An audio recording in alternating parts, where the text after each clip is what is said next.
entonces continuando con la clase número 5 de lo que es la fe, un estilo de vida, y estamos desarrollando el tópico sobre la fe y el temor. Vamos a ver acá Mateo 8:23 y 36, y entrando él en la barca, sus discípulos le siguieron, y aquí que se levantó en el mar una tempestad tan grande que las olas cubrían la barca, pero él dormía. Y vinieron sus discípulos y le despertaron diciendo: Señor, sálvanos, que perecemos. Él les dijo: ¿por qué teméis, hombres de poca fe? Saludamos a todos los que nos están viendo a través del video y del audio, que no los saludamos en la clase pasada. Y bueno, les recomendamos que la compartan. Si esto usted cree que es bueno, compártala a todos sus amigos y compañeros de otros medios de comunicación. Ejemplo, según lo escrito en el Evangelio de Mateo, la duda entró en Pedro, producto del temor, al ver que se hundía en medio de las olas, producidas por el fuerte viento. Entonces respondió Pedro y dijo: Señor, si eres tú, manda que yo vaya a ti sobre las aguas. Él dijo: ven. Y descendió Pedro de la barca y andaba sobre las aguas para ir a Jesús. Pero al ver el fuerte viento, tuvo miedo. ¿Qué fue lo que vio? El fuerte viento. ¿Cómo se llama eso? La circunstancia. Y comenzando a hundirse, dio voces diciendo: Señor, sálvame. Al momento Jesús extendió su mano y asió de él y le dijo: hombre de poca fe. Un momentito por acá. Mire este cuadro, este caso. Una de las cosas que podemos ver que en Pedro no se lanzó al mar meramente al ver a Jesús, sino que aquí hay una pregunta que le hace: Señor, si eres tú, manda que yo vaya. ¿Sí? Entonces cuando Jesús le dijo ven, es que él desciende. Es decir, él descendió también en una palabra dicha. No descendió por su osadía, por su sapiencia, por su habilidad.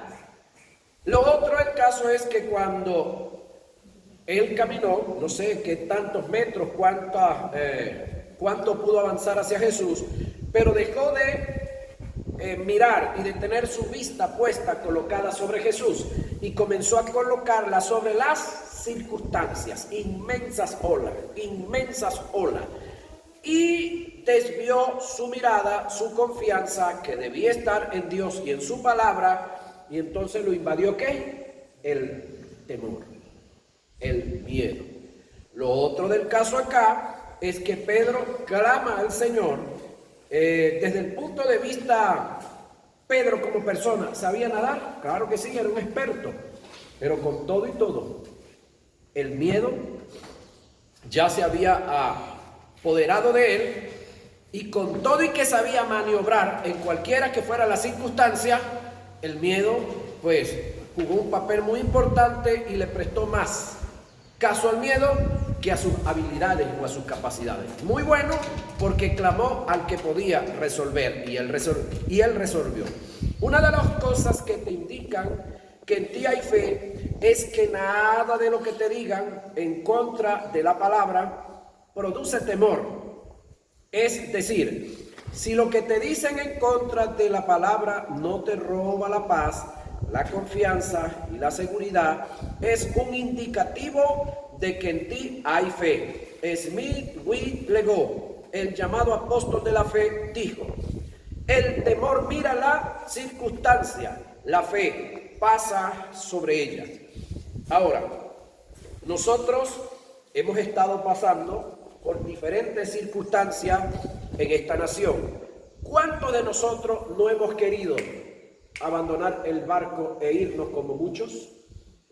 ¿Sí? Muchos lo hemos pensado, nos han ofrecido, nos han dicho: aquí tenemos donde vengas a trabajar, aquí tenemos todo esto, y por sobre todas las cosas que hemos hecho, nos hemos mantenido acá. Por sobre todas las cosas que hemos hecho, hemos confiado en Dios y en su palabra.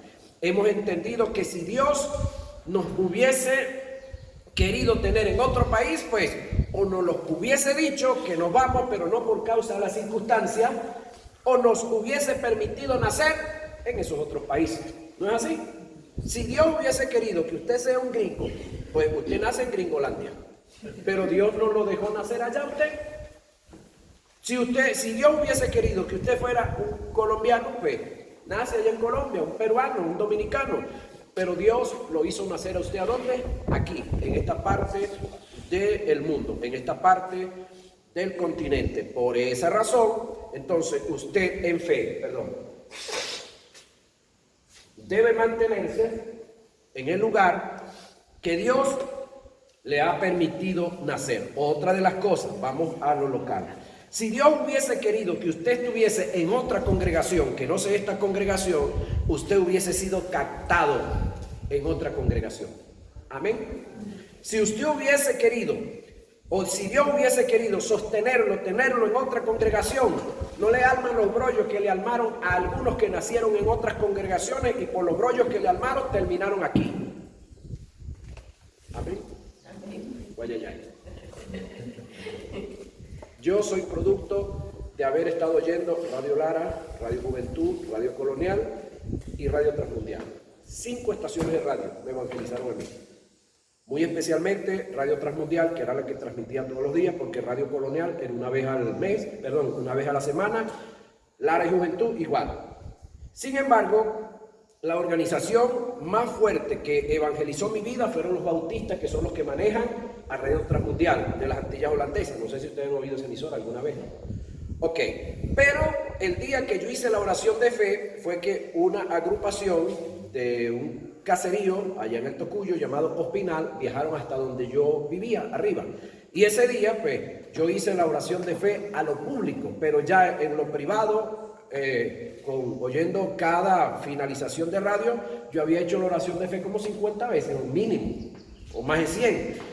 Sin embargo, ese día lo hice a lo público y ese día sentí algo muy diferente. Ahora, una vez que yo ya comienzo a relacionarme con la vida congregacional, lo tremendo del caso, yo le entrego la vida a Jesús el 18 de agosto del año 86 y por primera vez yo bajo a un culto el 24 de diciembre. Para algunos yo lo creí, ya va. La congregación más cerca quedaba a 5 horas de camino. Yo era menor de edad, un chico de casa y súper tímido como el hijo suyo. Te puedes imaginar, la casa más cercana a donde yo nací, 1:30 de camino. No hay luz eléctrica, no hay carretera. ¿Sí? Resulta, por primera vez, yo fui a un culto el 24 de diciembre y ya de ahí, para el próximo año, que ya me mudo a la parte de Onucaro Bajo, por la parte del Palchal, comencé a asistir 2 veces a la semana. Estuve dentro o junto con la gente de Luz del Mundo, porque ahí fue donde caí congregacionalmente. Estuve 8 años, pero al cabo de 8 años y de haber estudiado la palabra y de haber Dios motivadome a profundizar en el estudio y en el análisis de la palabra, pude entender muchas verdades que están en la Biblia que dentro de la congregación o de las congregaciones Luz del Mundo no me las iban a aceptar.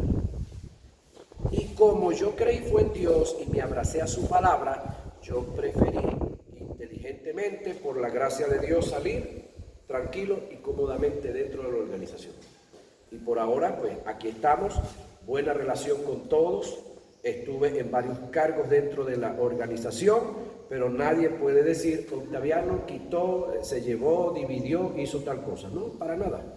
Sin embargo, una vez que me retiro de Luz del Mundo, estuve 13 años en carretera, trabajando con material bíblico, viajé por todo el país, hasta que Dios nuevamente me llama al ministerio, iniciándome en la parte pastoral nuevamente y luego ya pues soltándonos a la parte de la maestría. Sin embargo, voy otra vez.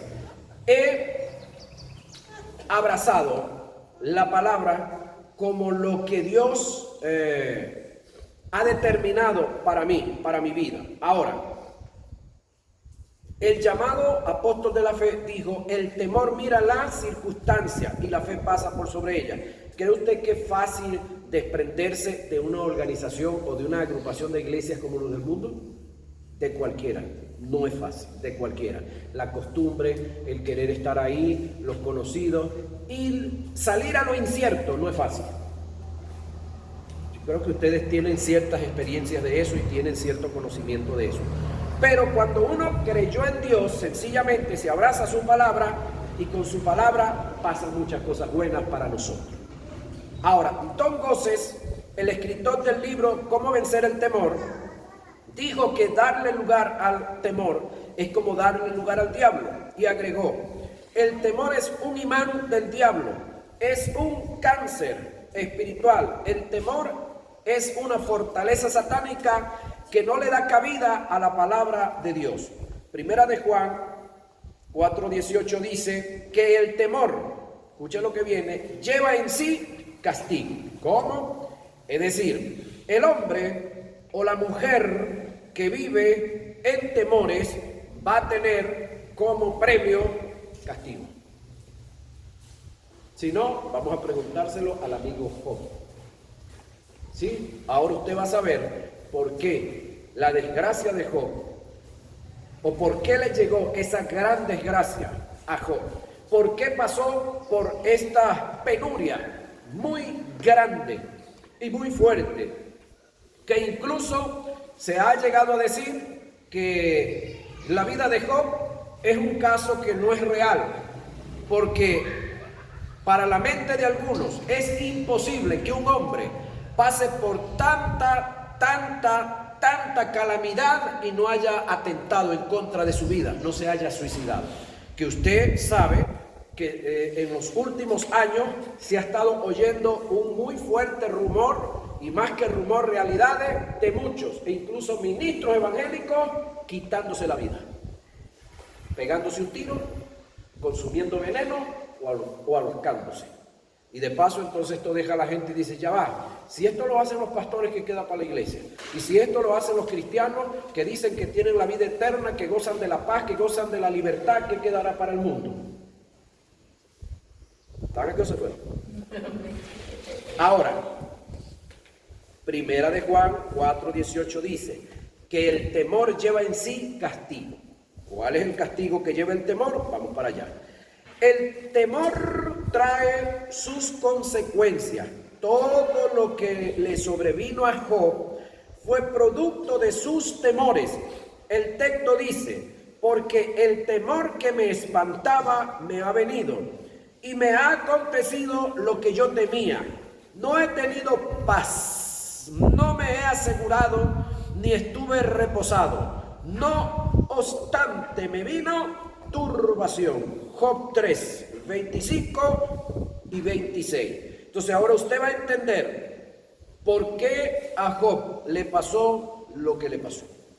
Es decir, Job era el individuo que en la mañana se levantaba y iba a hacer sacrificio por sus hijos, por si alguno de ellos había pecado. ¿Sí? Pregunto yo, ¿un delito se paga antes de cometerlo o después de cometerlo? ¿Una deuda se paga antes de adquirirla o después de adquirirla? ¿Un pecado se confiesa para perdón y para luego apartarse de él para alcanzar misericordia antes de cometerlo o después de cometerlo? Mira el caso de Job. ¿Estaba ubicado Job? No, estaba desubicado, muy desubicado. De paso, una de las cosas que alguien analizaba, no es el tema, pero hablando un poquitico de Job, él decía: mira el caso, lo primero que el diablo le quita a Job, ¿qué es lo primero que le quita? Sobre donde estaba fundado su temor, pecado de sus hijos. Lo segundo que le quita es el ganado, creo, ¿no?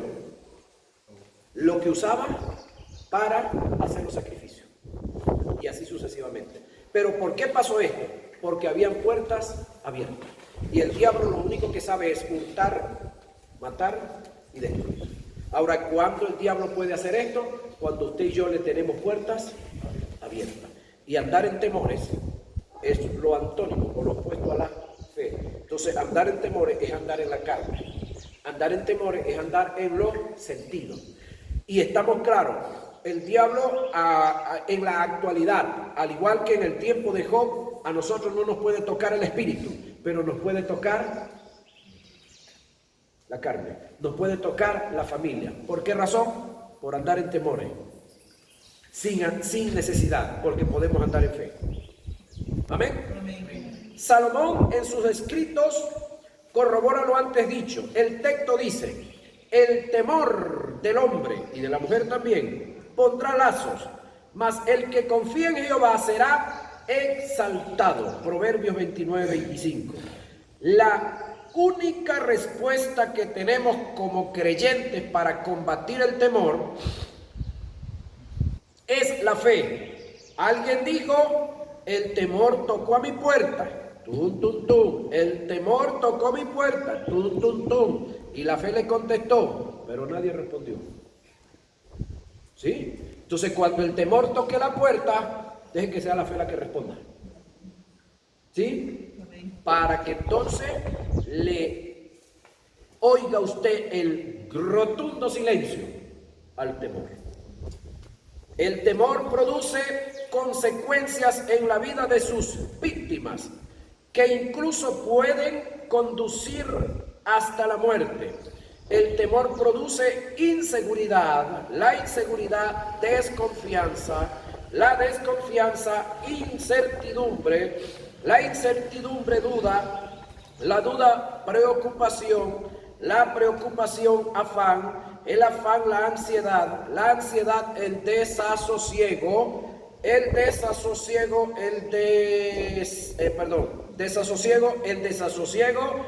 inestabilidad, la inestabilidad, tensiones nerviosas, las tensiones nerviosas, depresión, la depresión, problemas cardíacos, problemas estomacales, tales como úlceras gástricas y finalmente la muerte. La fe produce gozo, paz, confianza, seguridad, estabilidad, prosperidad, salud, vida.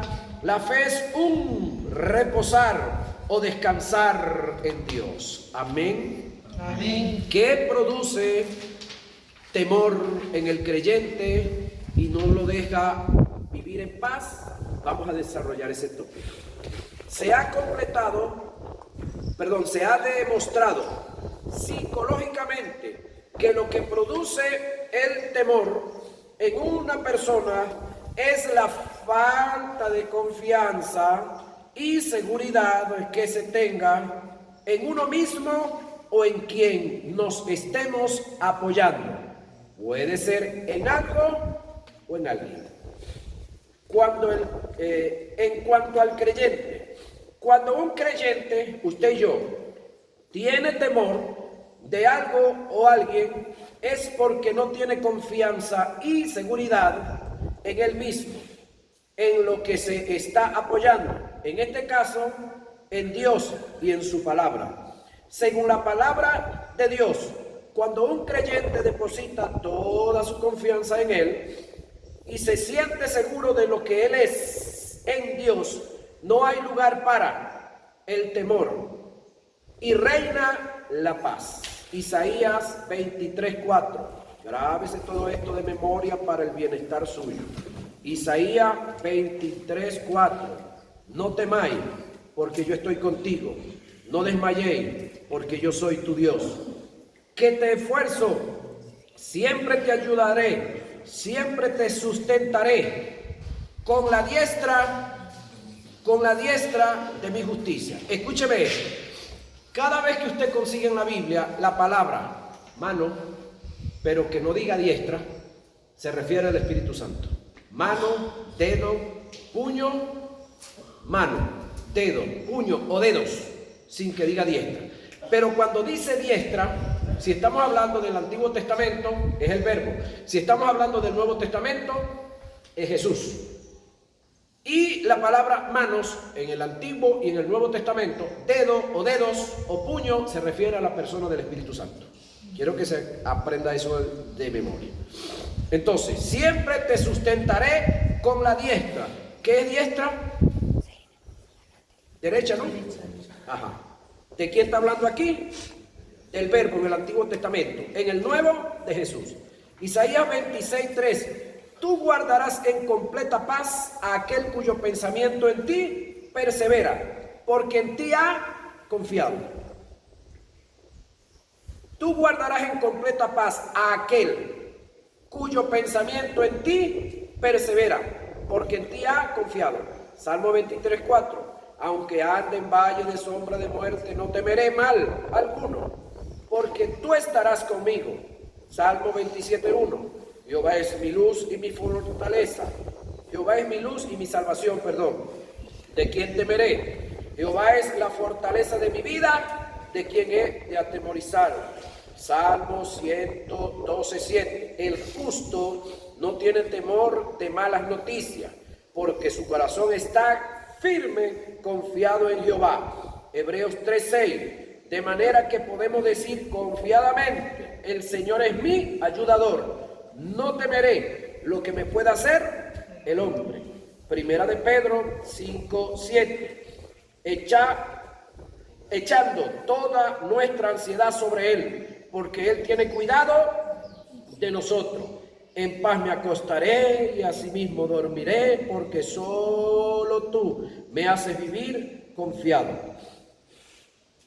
Hay otro salmo, que no recuerdo ahorita la cita bíblica, pero tiene que ver con esto, que dice que si Jehová no guarda la casa o la ciudad, en vano vela la guardia. Ahora, usted va ahorita a cualquier ciudad, los policías están durmiendo. Y los que de verdad confiamos en Dios, dormimos en paz. Pero los que no confían en Dios, debiera uno quedarse despierto toda la noche y durmiendo los demás. ¿Sí? Y en muchas ciudades. Pero la confianza que tenemos en Dios nos lleva a estar quietos, nos lleva a estar tranquilos. Aunque sabemos que por ahí, por la calle, andan los desalmados y algunos armados también, ¿verdad?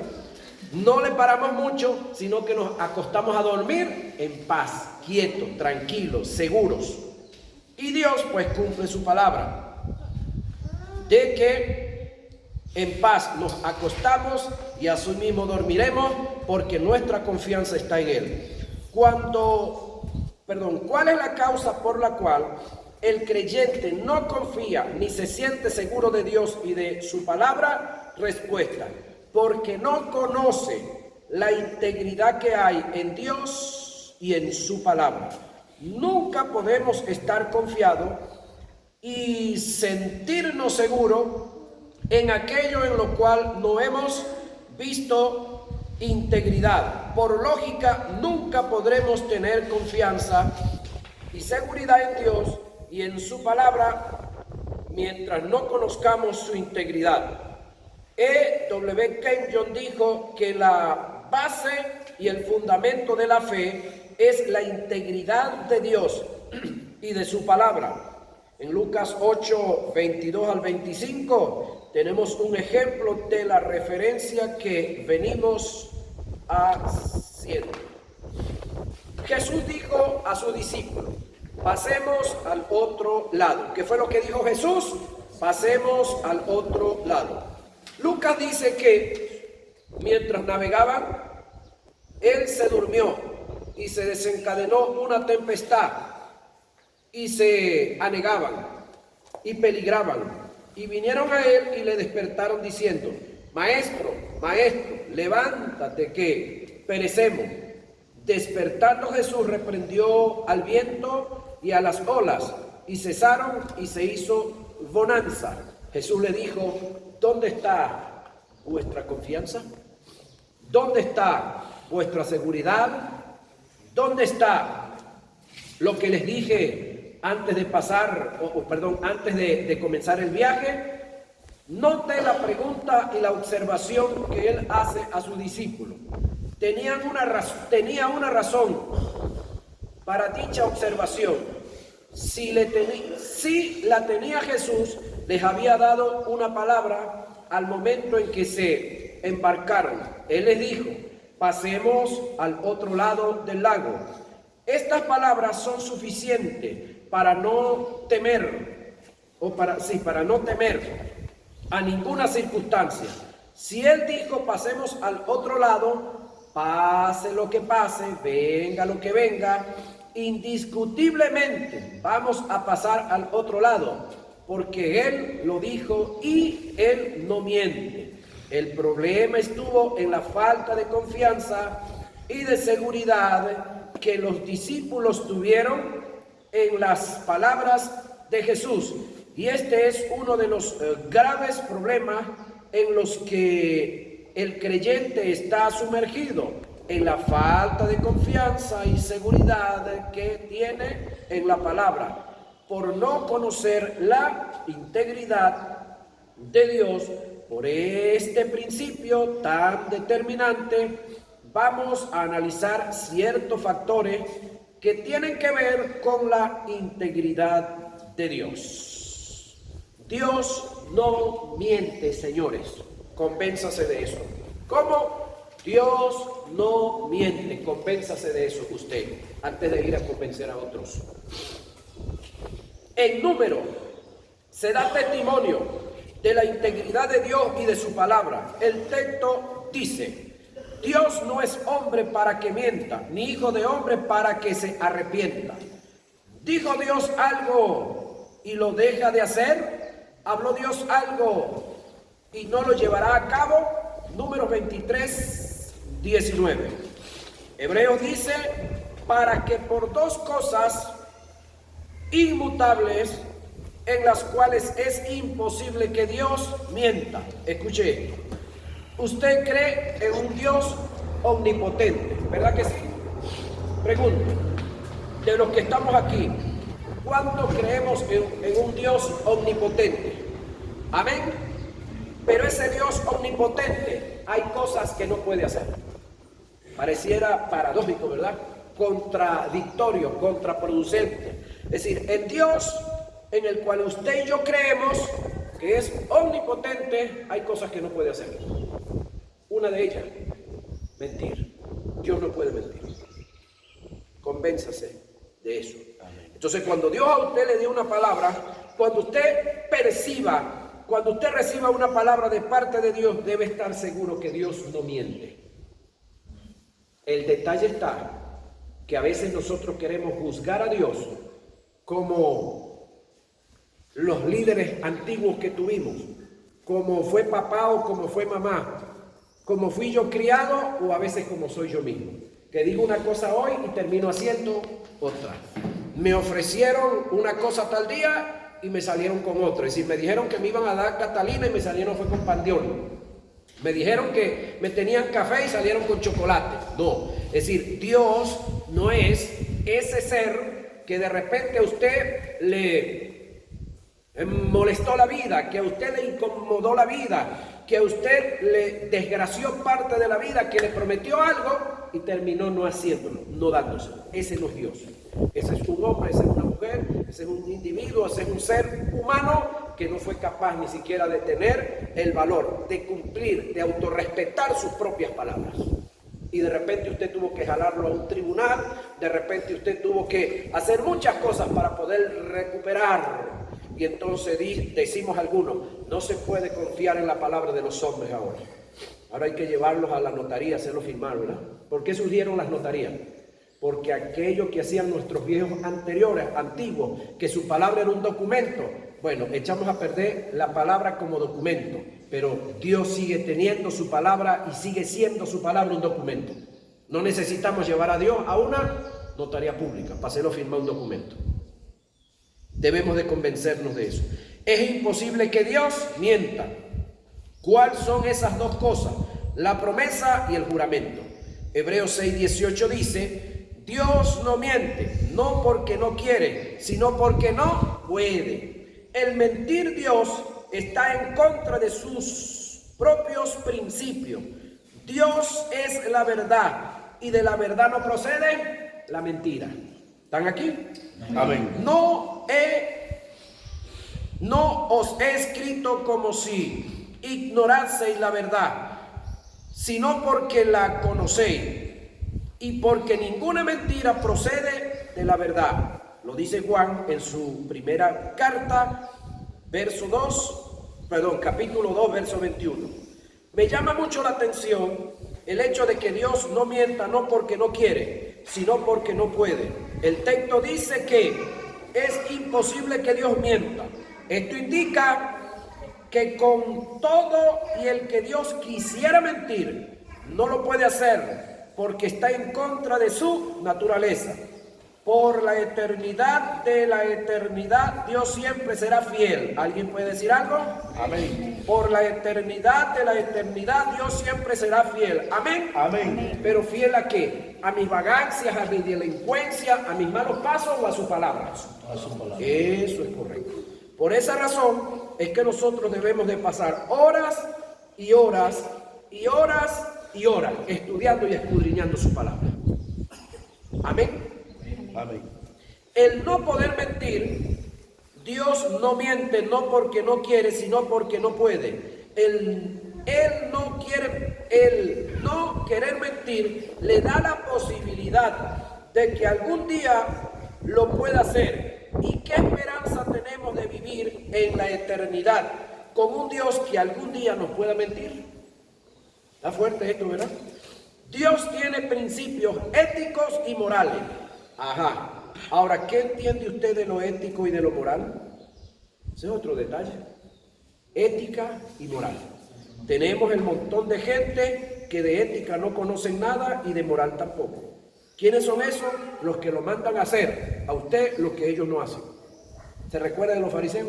Se recuerda que Jesús un día le dice a los discípulos: hagan todo lo que los fariseos les dicen, pero no hagan como ellos hacen. ¿Cómo?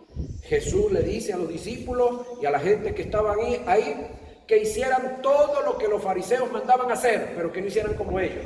Porque lo que mandaban los fariseos a vivir y a hacer era la ley, era la palabra que estaba para el momento. Amén. Pero que no hicieran como ellos, que enseñaban a los demás a hacer, pero ellos no hacían nada.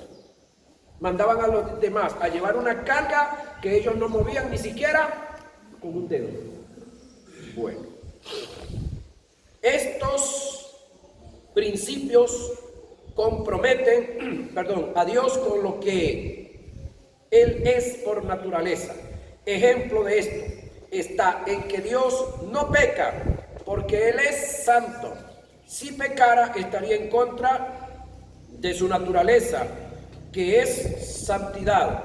La Escritura dice: no como aquel que sino como aquel que os llamó es santo. Sed también vosotros santos en toda vuestra manera de vivir, porque escrito está: sé santo porque yo soy santo.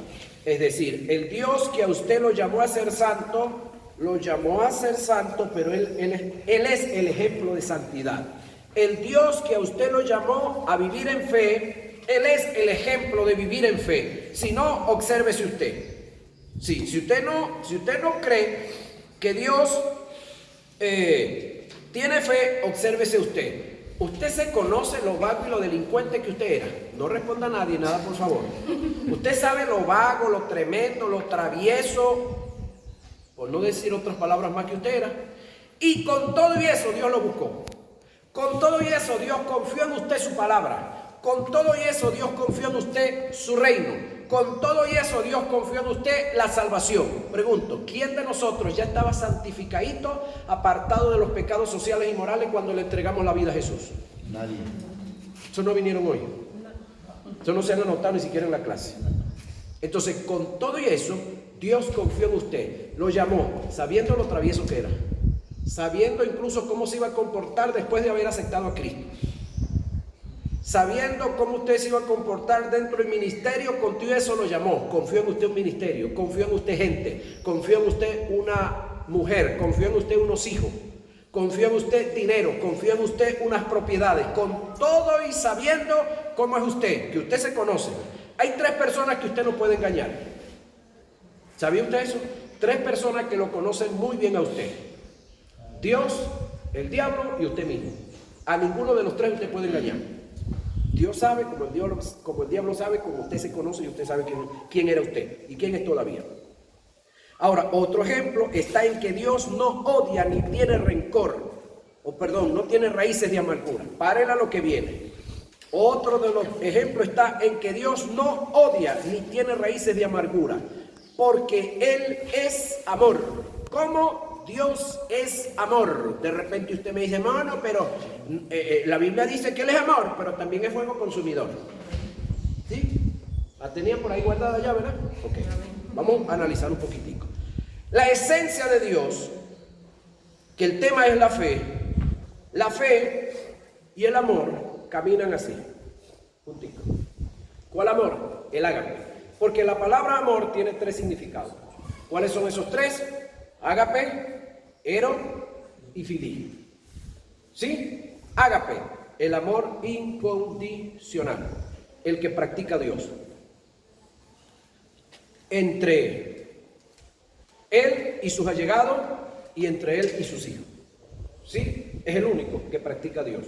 Los otros dos, que es el filí, es el de la amistad, el de relacionarse, el de tener trato, que de paso es un sentimiento.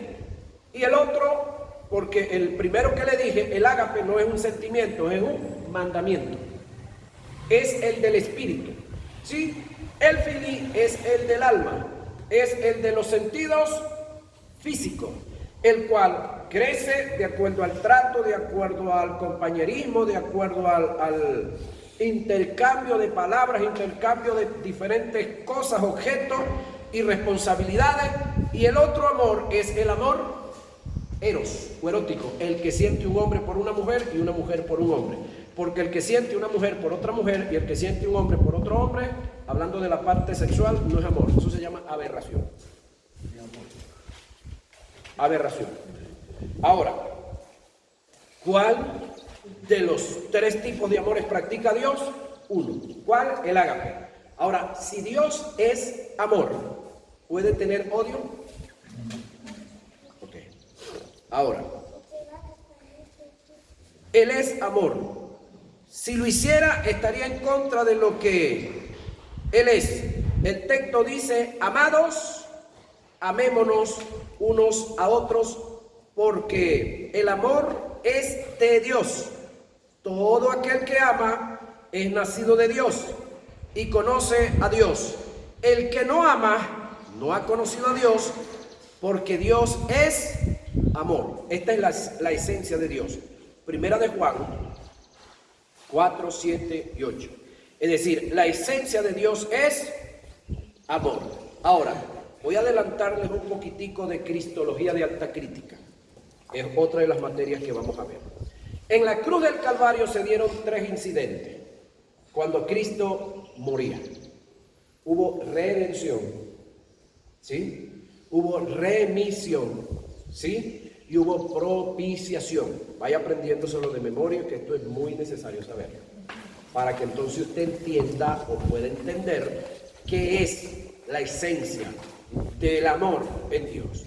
El término redención tiene que ver con comprar, ¿sí? Tiene que ver con una parcela que había sido enajenada. Ustedes lo han leído en el Antiguo Testamento, una parcela que pertenecía a la familia Quintero y por alguna gran necesidad tuvieron que hipotecar la parcela, y esa parcela que hipotecaron, pues perdieron la hipoteca y alguien se quedó con la parcela y la familia Quintero no pudo comprarla. Sin embargo, hay un tiempo en el cual le brindan la oportunidad nuevamente a la familia Quintero o a algunos cercanos que ellos digan, para que adquiera la propiedad que por muchos años había pertenecido a la familia Quintero. ¿Sí? Entonces vino ese alguien y compró. Ese comprar esa parcela que se había perdido por una hipoteca se llama redención. Fue redimida otra vez la parcela a la familia Quintero.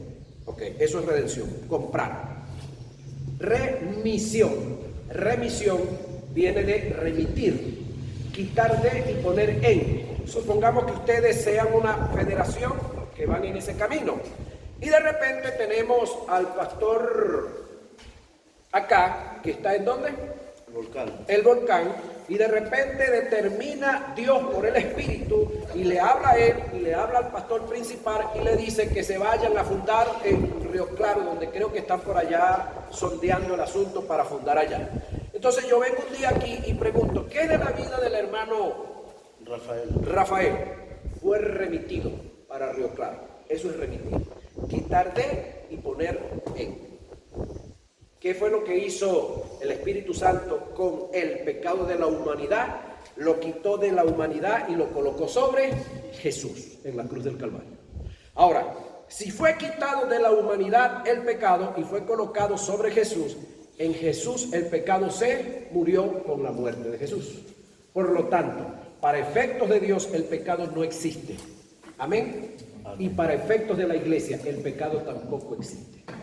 Si usted no lo quiere entender, no lo quiere aceptar, tranquilo, no se preocupe. Usted y yo todos vamos a estar ante el tribunal de Cristo y usted allá se va a dar cuenta que lo que yo le estoy diciendo acá, que de repente no le cabe, no le entra, no lo razona todavía, se va a acordar, esto fue lo que nos enseñó el hermano allá, sí tenía razón, pero ya vamos a estar allá en el tercer cielo. De todo modo, no se preocupe. Ahora, tercer punto que hubo en la cruz del Calvario con la muerte y la resurrección de Jesús, ¿cuál fue? Redención, remisión y la otra es propiciación. ¿Sabe usted qué es propiciación? Propicio, ser propicio. Es decir, el Espíritu Santo cuando quitó de nosotros el pecado, tuvo que quitar de Jesús la justicia divina. Y el Espíritu Santo con el pecado en una mano y con la otra la justicia divina, era porque para colocar sobre Jesús el pecado tenía que quitar primero la justicia divina, porque el pecado y la justicia son incompatibles. Entonces, una vez que ya el Espíritu Santo tiene en sus manos la justicia y el pecado, entonces Dios se proveyó de cordero, de alguien sobre quien colocar el pecado. ¿Quién se proveyó sobre quien colocar el pecado? Dios. ¿A quién se proveyó? A su Hijo Jesús. Entonces, si Dios se proveyó, eso se llama propiciación, ser propicio. Entonces, el Espíritu Santo colocó sobre Jesús el pecado, para luego colocar sobre nosotros la justicia divina. Ahora, escuche lo que viene ahora. Esto era un acto que lo hacía el sumo sacerdote una vez al año, cuando agarraba el cordero pascual y una vez al año hacían el sacrificio y la ira de Dios se calmaba por un año. ¿Por cuánto tiempo se calmaba la ira de Dios? Por un año. Porque esto había que repetirlo todos los años, todos los años, todos los años. Pero con esta acción última que había sido anunciada y que fue señalada incluso por Juan el Bautista, cuando hablando de Jesús lo ve caminando hacia él para ser bautizado, dijo: he ahí el Cordero de Dios que ¿qué? Quita. Ahora, el otro sacrificio que hacían una vez al año, ¿quitaba el pecado de la gente? No, eso era un pecado de expiación. Expiar es, ¿usted está viendo esto que está aquí? ¿Lo está viendo ahorita? No. ¿Dejó de existir? No, está tapado, mire. Eso era lo que hacía el sacrificio de los machos cabríos. Era cubrir, expiar. Ahora, el de Jesús, ¿qué hizo? Quitó, derramificó, pulverizó, aniquiló, extinguió el pecado. Entonces, la ira de Dios por causa del pecado se calmó por una dispensación. ¿Por cuánto? Por una dispensación. ¿Cuándo comenzó esa dispensación? Con la resurrección de Jesús. ¿Está vigente esa dispensación? Sí. ¿Cuándo se va a terminar esa dispensación? El día que seamos arrebatados. Por lo tanto, escúcheme, decir ahorita que Dios está irado por la homosexualidad, que Dios está airado por la prostitución, que Dios está airado por el robo y el saqueo que hay en las diferentes naciones, que Dios está airado por la guerra que hay entre los rusos y los ucranianos, que Dios está airado por el pecado de los chinos porque no dejan que el evangelio pase adelante, señoras y señores, es no conocer qué es redención, qué es remisión y qué es propiciación. Alguien que se levante y diga ahorita: hermano, Dios me muestra en un sueño que la ira de Dios viene sobre Venezuela por causa de la idolatría. Ese señor no sabe qué es redención, qué es remisión, ni qué es propiciación. Porque la ira de Dios se calmó por una dispensación, señores. Por una dispensación. ¿Cuándo culmina la dispensación? Una vez que nosotros seamos arrebatados. Lo cruel del caso es que Dios Padre tiene sentado a la diestra al que pagó la deuda, Jesús. Y Jesús tiene la factura en las manos. ¿Cuál es la factura que tiene en las manos? La marca que está aquí. Aquí y en los pies. Si Dios quisiera hacer lo que hizo en el Antiguo Testamento, destruir ciudades con fuego, destruir poblaciones, como lo hizo en el Antiguo Testamento, ahorita no puede. ¿Por qué razón? Porque el Hijo está al lado y le va a decir, yo pagué por todo ello. Ellos están haciendo lo que están haciendo. ¿Tú quieres hacer lo que hiciste en el Antiguo Testamento? Bueno, levanta la iglesia y acaba con lo que quiera. Y aniquila todo lo que quiera. Pero hasta que la iglesia no sea levantada, Dios no puede darle rienda suelta a su vida. Qué hermoso y qué bello es conocer un poquitico, aunque sea, lo que es la gracia.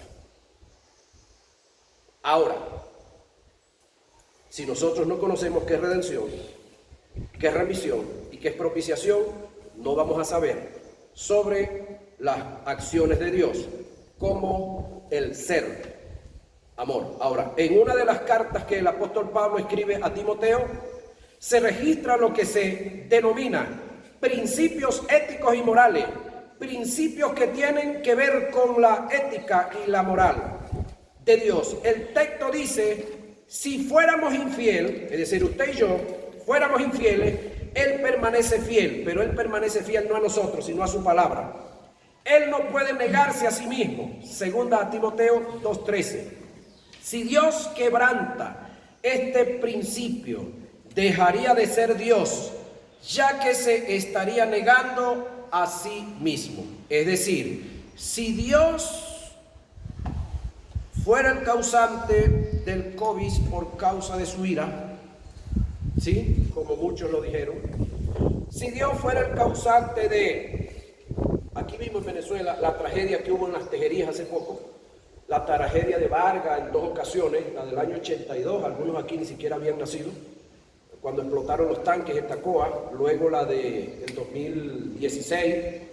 ¿Qué sucede ahí, pastor? Explíqueme eso. ¿Eso no es la ira de Dios? No, esa es la irresponsabilidad de los hombres y de las mujeres de construir en el lecho de un río, en el lecho de una quebrada, debajo de un cerro o en la pata de un cerro, que ese cerro es producto de la explosión de un volcán y luego vuelve a explotar el volcán y barre toda su parte. Entonces ya esto es irresponsabilidad del que construyó y de las autoridades que ese hombre tiene, que deben de estar pendientes de que las personas no construyan tan próximo a los ríos, tan próximo a las quebradas o en las pendientes de los cerros, que son productos de explosiones volcánicas que vuelven otra vez a explotar los volcanes y que los ríos vuelven otra vez a sus cauces y que las quebradas en cualquier momento se desbordan y barren y arrasan con todo. Ahora, el mismo caso de los maremotos. En el caso de ciertas plagas y ciertas pestes, el hombre impío, hijo del diablo, maneja. Y el gobierno, valga la redundancia, que gobierna ahorita sobre la raza humana, está siendo manejado y está siendo dirigido por el diablo, sea cualquiera de ellos. Me refiero, cuando digo cualquiera de ellos, a los llamados socialistas y a los llamados capitalistas. Ambos están siendo dirigidos, en su gran mayoría, más de un 95%, por mentalidades crueles, por inspiraciones satánicas y por inclinaciones diabólicas. Unos más y unos menos en diferentes zonas, pero la mayoría están siendo dirigidos por los poderes satánicos. Y no es el tiempo de la iglesia gobernar. La iglesia va a gobernar, sí. Hay territorios donde la iglesia puede gobernar, sí. Territorios, pequeños territorios. Hombres que entendieron la posición de gobierno, hombres que se propusieron y han tomado ciertas partes, como dijéramos, Consejo Comunal, el CLAT, y hay menos corrupción, o de repente puede que no haya nada, como lo hay en otros sitios, donde la iglesia se durmió, donde la iglesia, el diablo le adelantó cancha y le dijo que gobernar era del diablo y se lo dejaron al diablo para que gobierne. Ahora el diablo está haciendo desastre en el gobierno. Pero donde la gente fue un poquito más madura y los miembros de diferentes congregaciones han tomado posesión de gobierno, pues hacen las cosas con más rectitud, con más honestidad, y tienen moral como reclamarle a otros también. Pero hay unos que ni siquiera moral tienen para reclamar. Dios me le bendiga. Se nos fue.